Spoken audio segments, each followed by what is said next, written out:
Hi guys, welcome back to my channel the Ritu law. तो जैसा कि आप लोगों को पता है, BLLB first sem and LLB first sem की स्टूडेंट की एग्जाम डेट आ गई है, जो कि 25 मार्च से है।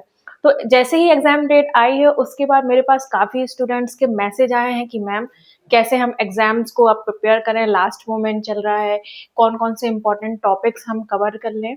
और इसी के साथ अभी बहुत बच्चे कंफ्यूज हैं कि उनको एग्जाम का पैटर्न ही नहीं पता है कि एग्जाम आना कैसे है। तो इन्हीं सब सारी प्रॉब्लम्स को लेकर, इनके सॉल्यूशंस को लेकर मैं एक छोटी सी वीडियो बना रही हूँ। उसमें हम आपको थोड़ा हेल्प करेंगे, टिप्स देंगे। अगर ये यूजफुल रहा तो बहुत ही अच्छी बात है, बाकी हम देखते हैं आगे होना क्या है। तो देखिए, आप लोग सब लोग देख रहे होंगे कि मेरे पीछे दो टेबल बनी हुई है।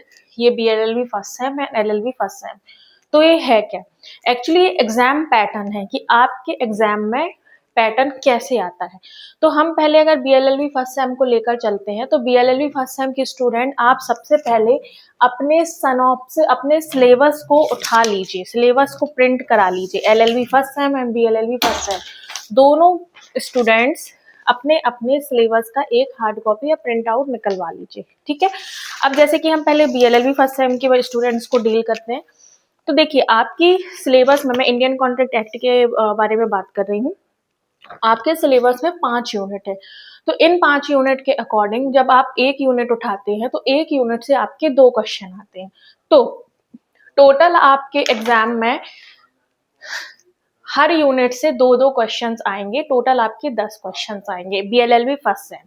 तो बीएलएलबी फर्स्ट सेम की स्टूडेंट आपको टोटल 10 क्वेश्चंस आएंगे, जिसमें से हर 2 क्वेश्चन यूनिट वाइज आएंगे। ऐसा एक फर्स्ट यूनिट लिखा होगा, उसमें से एक क्वेश्चन यहाँ लिखा होगा, नीचे लिखा होगा अथवा और उसी यूनिट का दूसरा क्वेश्चन लिखा होगा ये।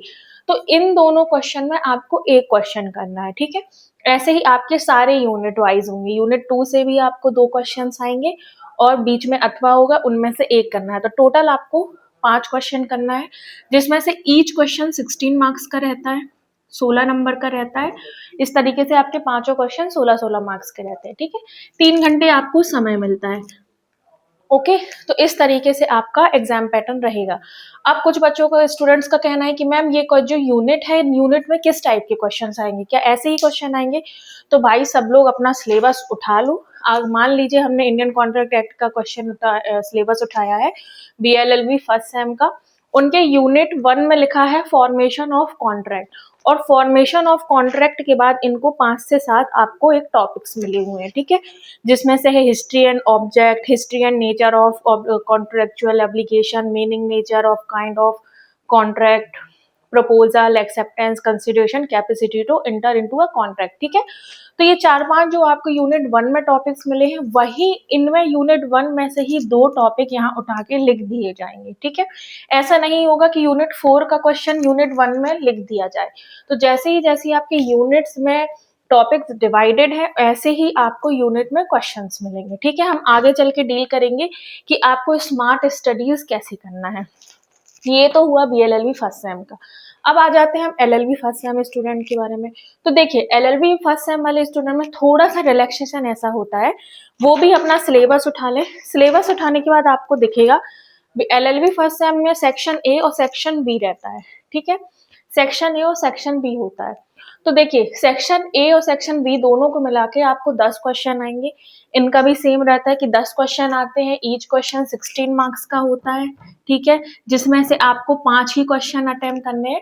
पर इनको ना थोड़ा रिलैक्सेशन ऐसा मिलता है क्योंकि इनको 10 के 10 क्वेश्चंस दे दिए जाते हैं, जिसमें से 2 जो क्वेश्चंस होते हैं लास्ट के बोलो या बीच में, वो होते हैं आपके section B case laws, landmark judgments के, ठीक है, लीडिंग केसेस के।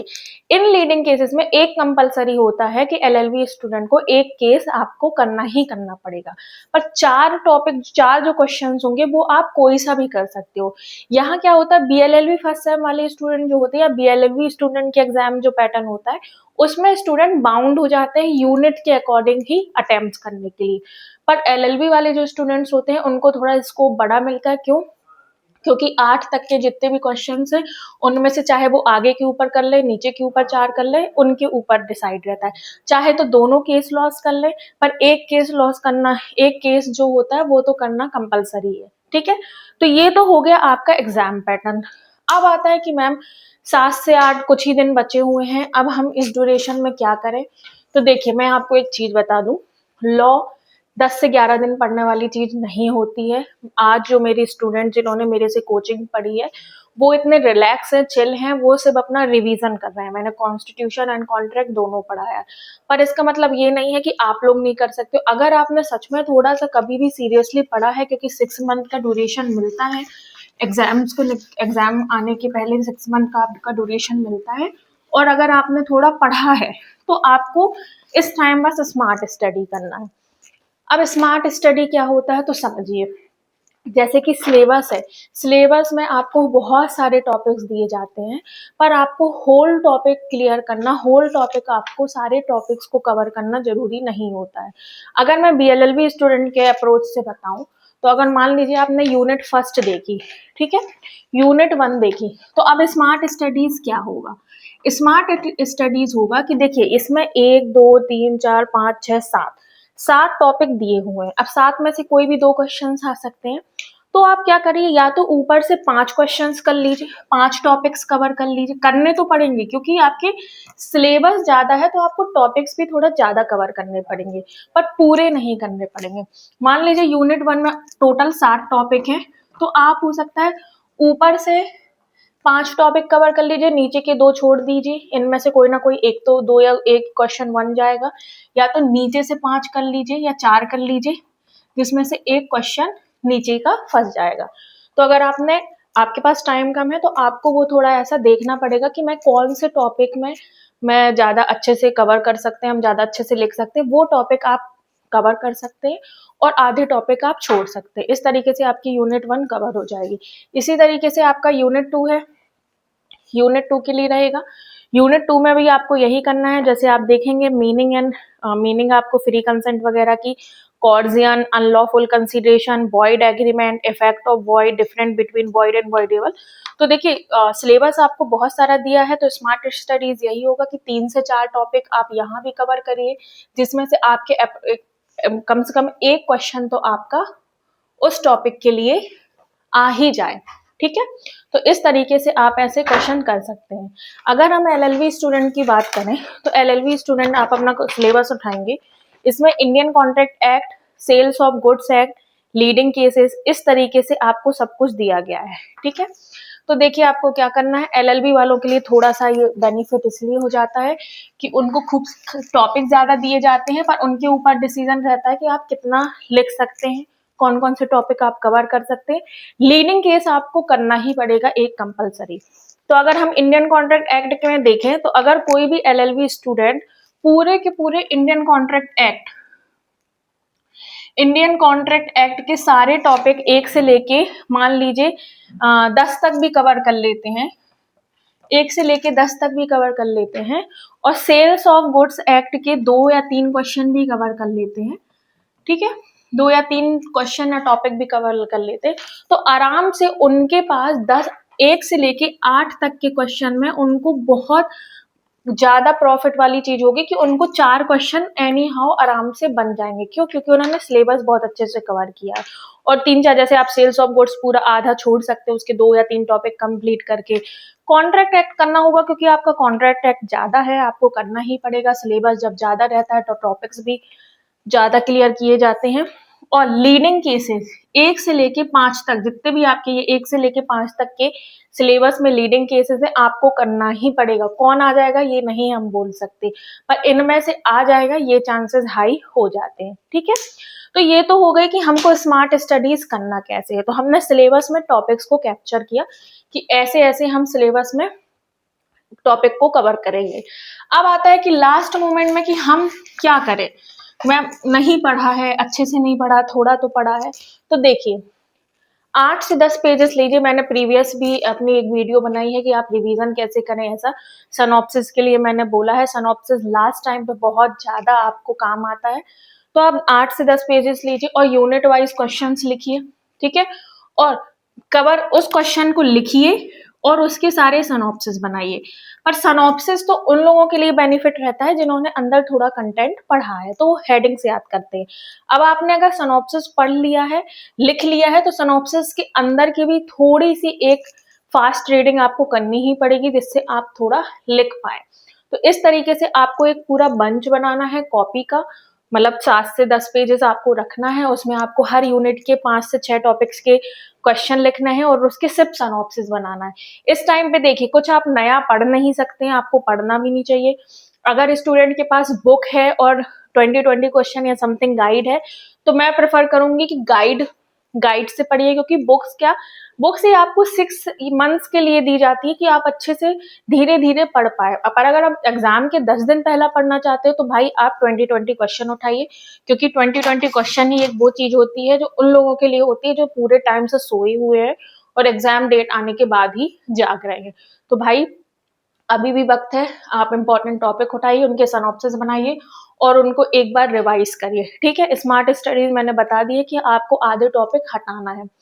अब आ जाता है कि मैम अगर आप बोलें कि मैम कॉन्ट्रैक्ट में क्या पढ़ लें, तो देखिए सिनॉप्सिस हमने बना लिए हर चैप्टर के।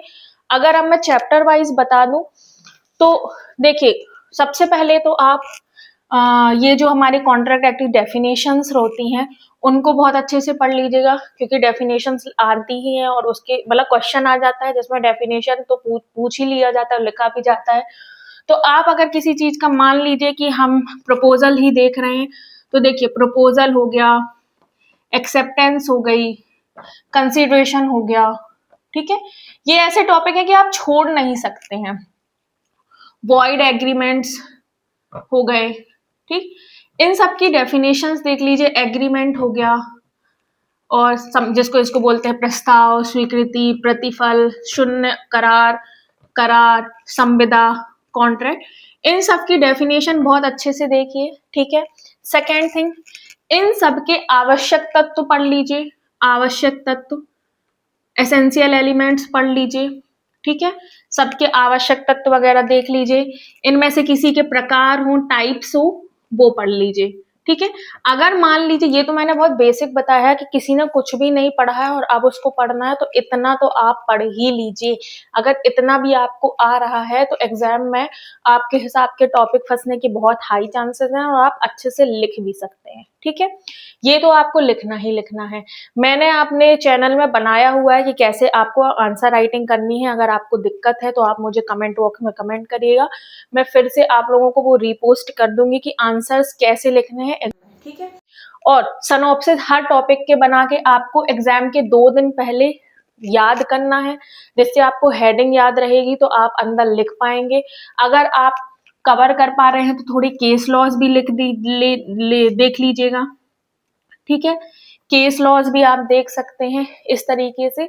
और अगर आपको चाहिए कि इंडियन कॉन्ट्रैक्ट एक्ट में कौन से इंपॉर्टेंट टॉपिक है, तो देखिए मैंने ये डेफिनेशंस तो बताई है, इसके साथ आप देख सकते हो विधिपूर्ण प्रतिफल क्या होता है और विधिपूर्ण उद्देश्य क्या है। ठीक है, विधिपूर्ण प्रतिफल और उसके उद्देश्य क्या होते हैं। क्वासी कॉन्ट्रैक्ट जिसको बोलते हैं, क्वासी कॉन्ट्रैक्ट संविदा कल्प का एक क्वेश्चन आता है।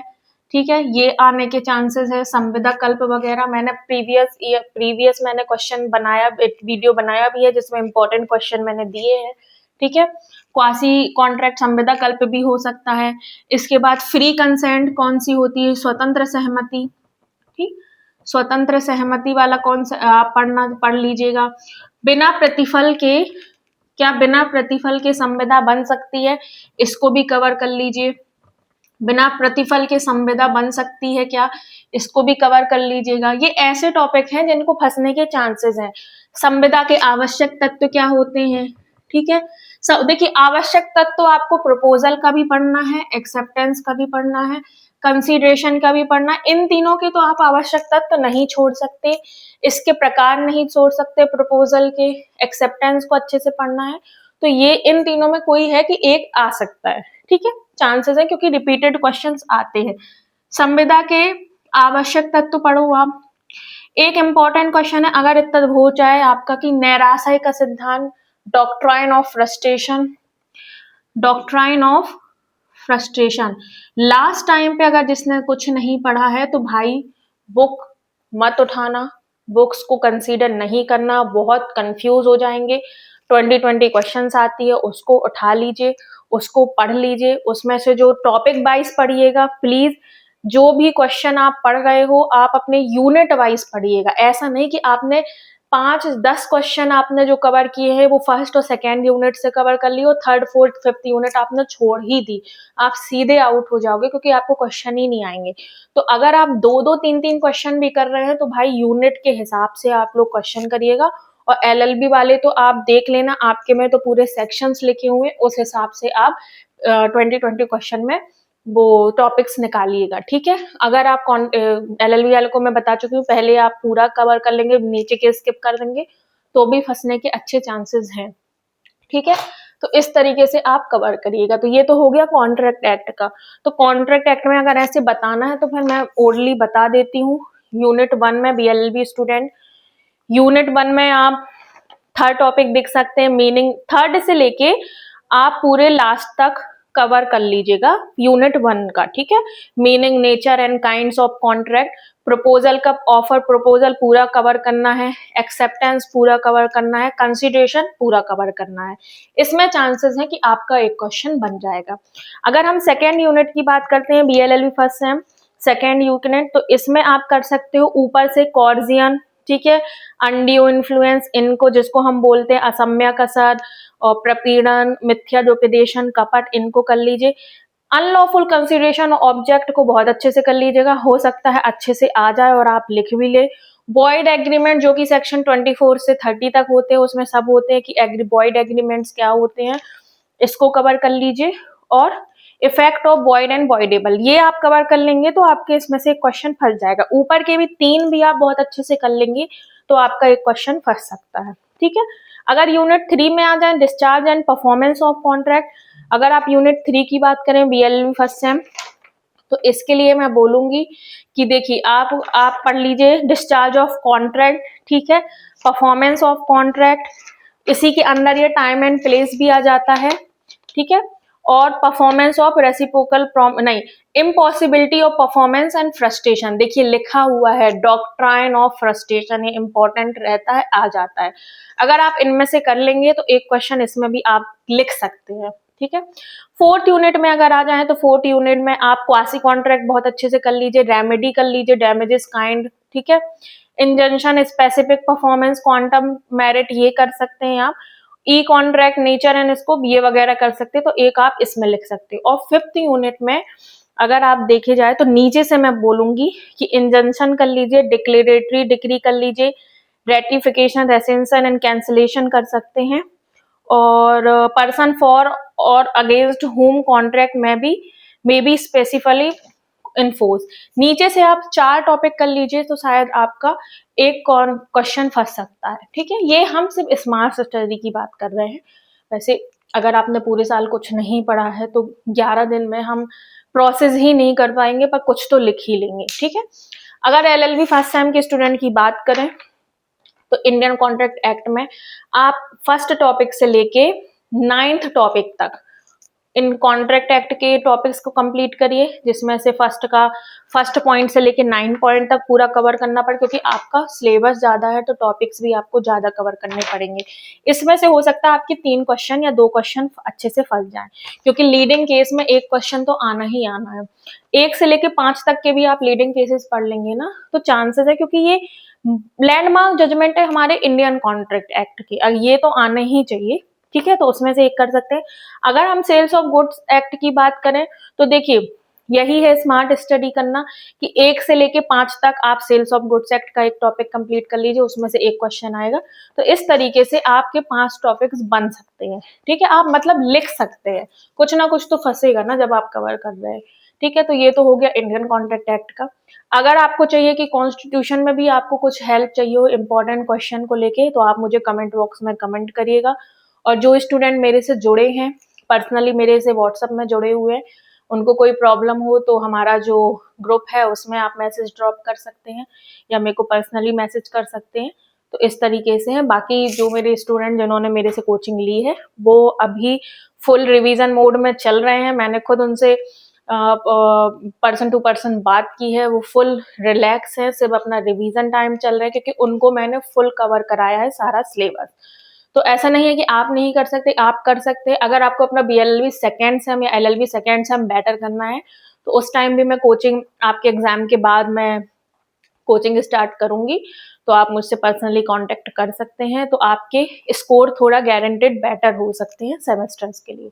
तो चलिए ठीक है, आप टेंशन नहीं लीजिए, अभी भी टाइम है, अभी भी आप रिवीजन करिए। सनॉप्सिस जो मैंने बताया है कि सनॉप्सिस आपको सारे इंपॉर्टेंट टॉपिक के करना है, कैसे बनते हैं वो आप मेरे चैनल पे जाके देख सकते हैं कि सनॉप्सिस कैसे बनते हैं। तो ये क्या होता है, आपको हेडिंग्स आपको याद रहेगी तो कंटेंट लिखने में आपको प्रॉब्लम नहीं जाएगी, ठीक है। तो इस तरीके से आप ये सब टॉपिक्स कवर कर सकते हैं, और अगर आपको कोई दिक्कत हो तो कमेंट बॉक्स में कमेंट करिए। बेस्ट ऑफ लक, अच्छा एग्जाम जाएगा, रिलैक्स रहिए, बस अब जितने दिन बचे हैं उसमें जी जान एक कर दीजिए। चलिए, थैंक यू।